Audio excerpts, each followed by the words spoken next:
কাঁচা লঙ্কা জিরে ফোড়ন দেবো।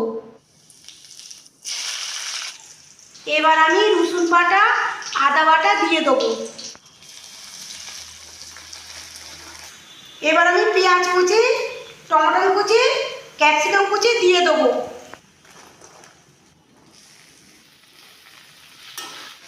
এবার আমি একে একে মশলাগুলো দিয়ে দেবো।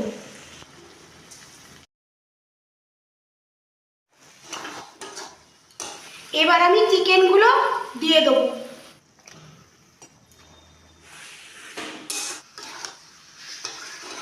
বন্ধুরা, ভালোভাবে চিকেনটাকে কষে নিয়েছি।